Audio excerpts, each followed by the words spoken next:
আর ডানে আছেন বদিউল আলম মজুমদার ভাই, সুশাসনের জন্য নাগরিক এটার প্রধান এবং সিভিল সোসাইটি আন্দোলনের অন্যতম প্রধান উদ্যোক্তা, আমাদের ছাত্র জনতার আন্দোলনের অন্যতম নেতা আমাদের মাহফুজ আলম। ওকে আমি এত আদর করি, সবসময় মাহফুজই বলি, খেয়াল করি না যে মাহফুজ আলম যেও না। আজকে আসলে আমাদের একটা মিটিং ছিল প্রধান উপদেষ্টার কার্যালয়ে। এই মিটিংটা ছিল প্রধান উপদেষ্টা আমাদের Nobel laureate doctor Mohammad Yunus, ওনার সভাপতিত্বে।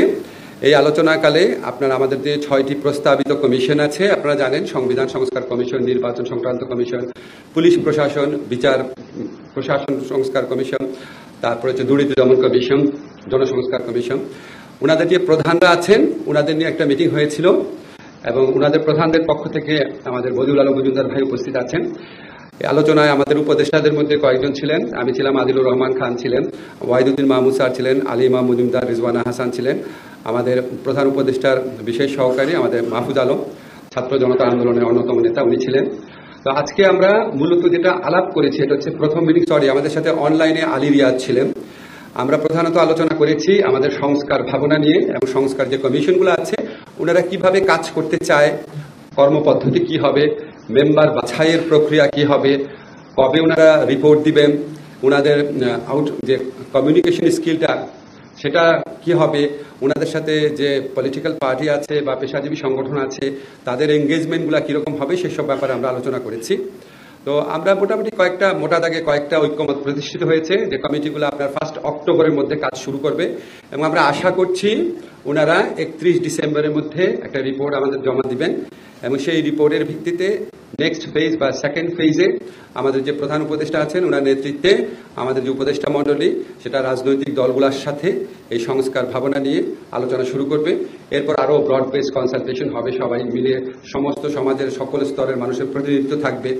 সংস্কার কমিশনগুলোর রিপোর্ট পাওয়ার পর সেগুলি অনলাইনে উন্মুক্ত করে দেওয়া হবে, সবার মতামতকে রিফ্লেক্ট করার চেষ্টা করা হবে এবং এটার ভিত্তিতে আজকে ছাত্র জনতার যে আন্দোলনের গণ অভ্যুত্থানের বিপ্লবের যে প্রত্যাশা, সেই প্রত্যাশা আপনারা জানেন শুধু নির্বাচনের মধ্যে সীমাবদ্ধ ছিল না, সেটা ছিল একটা রাষ্ট্র সংস্কারের প্রশ্ন এবং প্রকৃত গণতন্ত্র প্রতিষ্ঠার স্বপ্ন এবং বাংলাদেশে যেন কোনোদিন আর কখনো ফ্যাসিবাদী শাসন ব্যবস্থা জাঁকিয়ে উঠতে না পারে সেই সম্ভাবনা রোধ করার লক্ষ্যে কি কি সংস্কার করা প্রয়োজন সেই ধরনের চিন্তা ছাত্র জনতার আন্দোলনের মধ্যে দিয়ে প্রতিফলিত হয়েছিল, সবার এক্সপেকটেশন সেটা ছিল, সেটার লক্ষ্যে এই সংস্কার কমিশনগুলো প্রাথমিক স্তরে কাজ শুরু করেছে।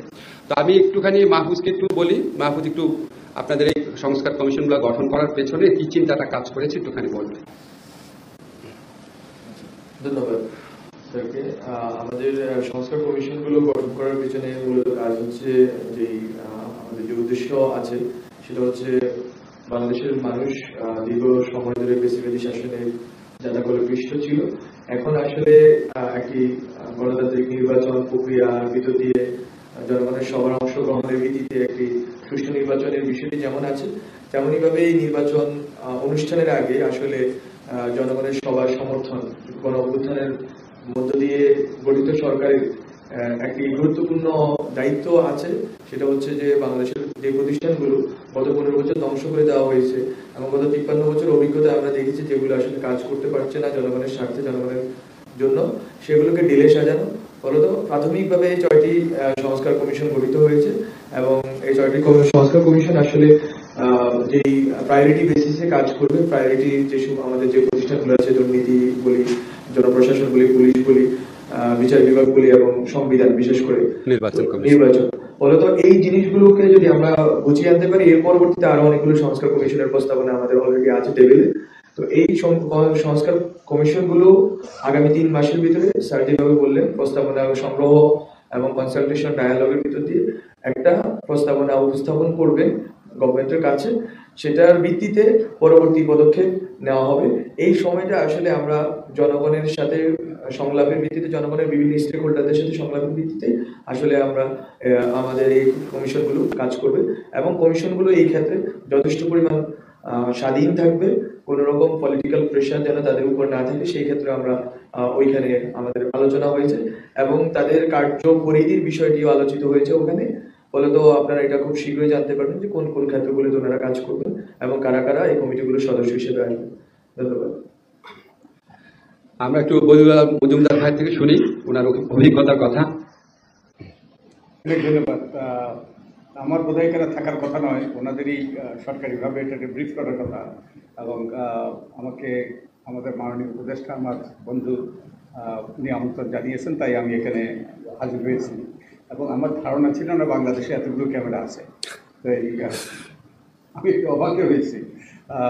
তো আমাদের যেটা বলা হয়েছে, যে আমরা একটা কর্তৃত্ববাদী সরকারের অধীনে ছিলাম, আমরা বিভিন্নভাবে বঞ্চিত হয়েছি, ভোটাধিকার থেকে শুরু করে বহু ক্ষেত্রে আমাদের বঞ্চনা, এবং অতীতটা যেন আবার পুনরাবৃত্তি না ঘটে।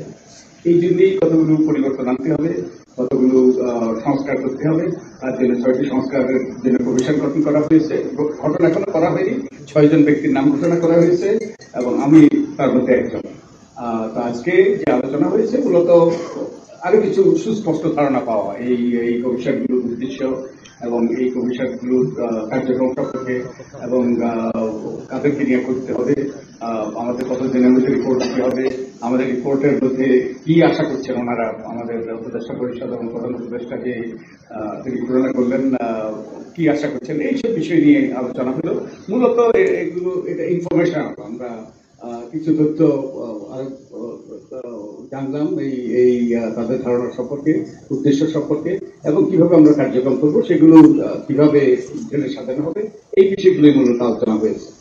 অনেক ধন্যবাদ। আপনাদের যদি প্রশ্ন থাকে আমরা জাস্ট 5টা প্রশ্ন দিব, সুন্দর করে প্রশ্ন করেন, অসুবিধা নেই।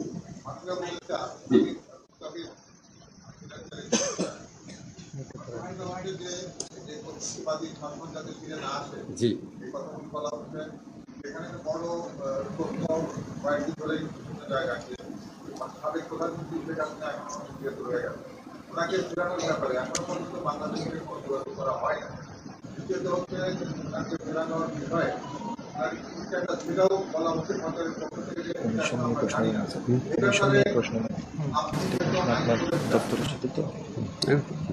জাস্ট অল্প করে উত্তর দিই।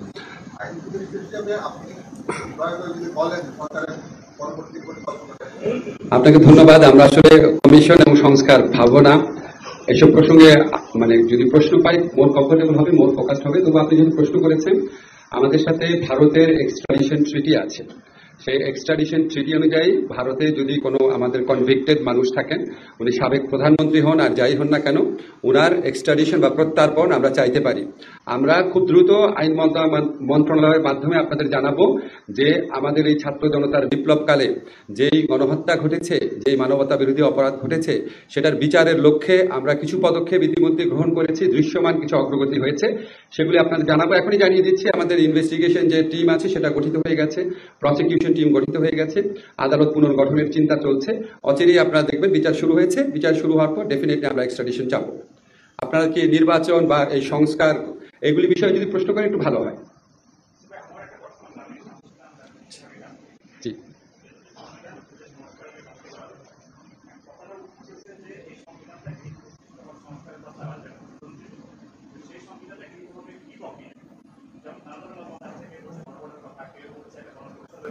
জি, সংবিধান কিভাবে গৃহীত হবে যদি আমি বলে দিই তাহলে তো কনসালটেন্টের প্রয়োজন পড়ে না।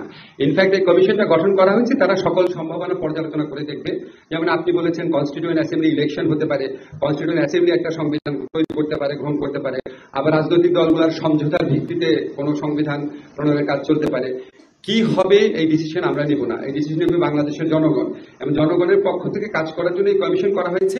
কমিশনে যতভাবে পারা যায় সমাজের সকল অংশে মতামতের প্রতিনিধিত্ব করা হবে, এবং আশা করা হবে, আমি সকল অংশের মতামত বলতে সুস্পষ্টভাবে ক্লিয়ার করতে চাই, যারা গণহত্যাকারী ছিল, যারা মানবতা বিরোধী অপরাধ করেছে, আমাদের প্রায় 1000 অন্তত 1000 মানুষকে হত্যা করেছে, আরো অনেক অনেক অনেক মানুষকে গুরুতর আহত করেছে, চক্ষুহীন করেছে, মানে এবং যারা বিচারের ভয়ে পালিয়ে বেড়াচ্ছে, তাদের সাথে কোনো আলোচনা হবে না।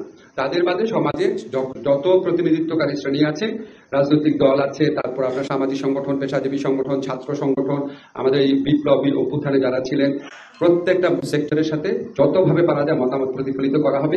এবং এই কাজটা ঠিক কিভাবে হবে সেটাও আমরা ডিকটেট করতে চাই না, এটা কমিশনের মাধ্যমে ঠিক করা হবে।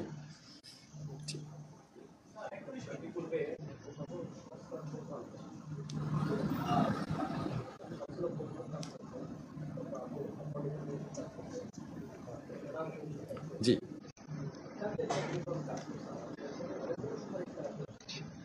জি,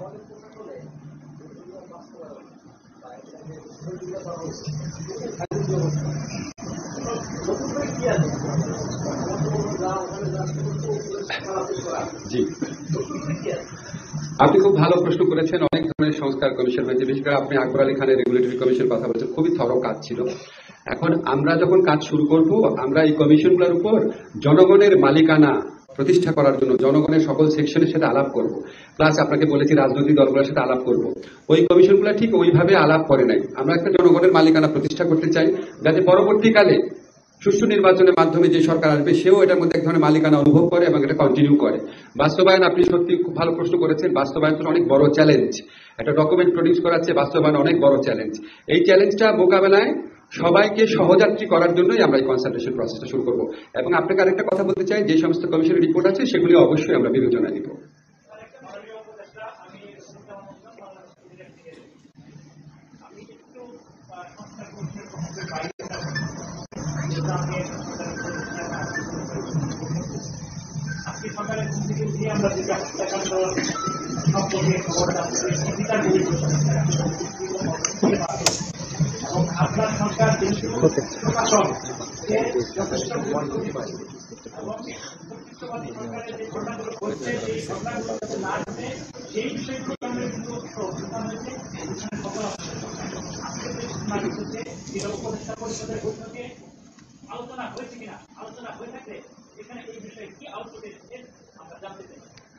আপনাকে ধন্যবাদ। আপনারা যে মব জাস্টিসের ঘটনা দেখেছেন, বিশেষ করে ঢাকা বিশ্ববিদ্যালয়ে যে ঘটনা ঘটেছে, সেটা আমাদের সবাইকে মর্মাহত করেছে। সেটা আমাদেরকে খুবই কষ্ট দিয়েছে। আমরা ইতিমধ্যে ব্যবস্থা নিয়েছি, ইতিমধ্যে 3 জনকে গ্রেফতার করা হয়েছে এবং আমরা এই ধরনের ঘটনা এড়ানোর জন্য যত রকম পদক্ষেপ নেওয়া প্রয়োজন তত রকম পদক্ষেপ নেব। আমরা বাংলাদেশে ক্লিয়ারলি বলতে চাই, এখানে কোন রকম মব জাস্টিস, কোন রকম আইন নিজের হাতে তুলে নেওয়া, গণপিটুনি দেওয়া, এগুলি কোনোভাবেই একসেপ্ট করা হবে না। বিচার বহির্ভূত হত্যাকাণ্ড কোনোভাবেই একসেপ্ট করা হবে না। এগুলি যদি ঘটে, আপনাদের একটা জিনিস নিশ্চিত করতে পারি, আমাদের সরকার তাৎক্ষণিকভাবে ব্যবস্থা নেবে, আইনের মাধ্যমে উপযুক্ত শাস্তির তদন্ত এবং বিচার সাপেক্ষে উপযুক্ত শাস্তির ব্যবস্থা করা হবে। সেটা কিছু আলামত আপনার কালকে পত্রিকাতে আপনারা নিজেরাই ছাপবেন যে 3 জনকে অলরেডি গ্রেফতার করা হয়েছে।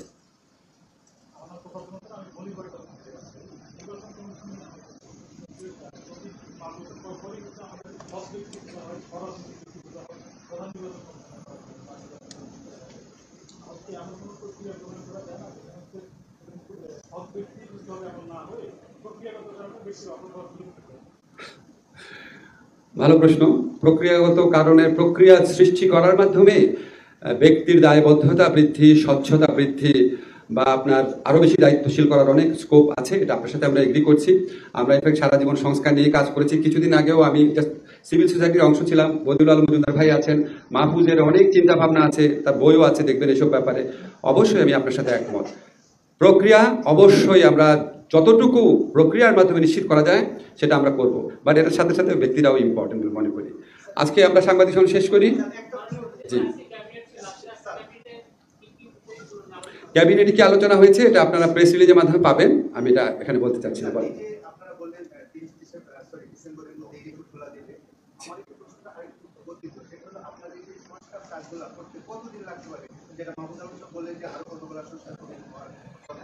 আমি একটা জিনিস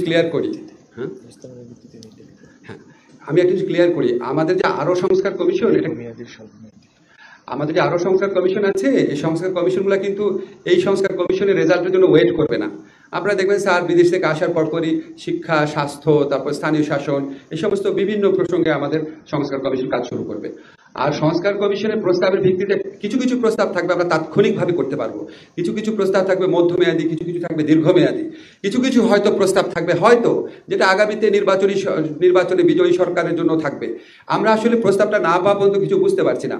তবে কিছু বুঝতে পারছি না ক্লিয়ারলি আপনাকে বলতে পারছি না ঠিক কোনটা কতদিন হবে, কারণ আমি তো জানি না এখানে কি সুপারিশ আসছে। তবে আপনাকে একটা জিনিস বলতে চাই, এমনি এটা খুব আপনাদের রেলিভেন্ট মনে হতে পারে, এমনি আমাদের মধ্যে এই আলোচনাটা হয়েছে। আমাদের মাননীয় প্রধান উপদেষ্টা উনি ফিরে আসা আসার পর আমরা নির্বাচন কমিশন পুনর্গঠনের চিন্তা করব।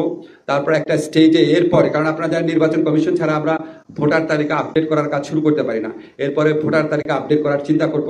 মানে আমাদের কর্মকাণ্ডের মাধ্যমে আপনারা বুঝতে পারবেন আমরা শুধু সংস্কার ভাবনায় নিজেদেরকে আবদ্ধ রাখবো না, তার সাথে সাথে রিয়েল অ্যাকশন যেটা সুষ্ঠু অবাধ নির্বাচনের জন্য, রাষ্ট্র সংস্কারের জন্য, ফ্যাসিবাদী শাসন ব্যবস্থার সম্ভাবনা বিলোপ করার জন্য যেই সমস্ত প্র্যাকটিক্যাল কাজ আছে সেটার কাজগুলো আমরা পাশাপাশি করতে থাকবো। শেয়ার করতে চাও? ঠিক আছে, সবাইকে অনেক ধন্যবাদ, আপনাদের অনেক ধন্যবাদ। রাত হয়ে গেছে। আচ্ছা, আমি কিন্তু একজন নারী সাংবাদিক প্রশ্ন পাইনি, একজন প্রশ্ন করেছেন, একজন স্পেশালি আপনাকে উত্তর। আপনি একটু সামনে আসেন।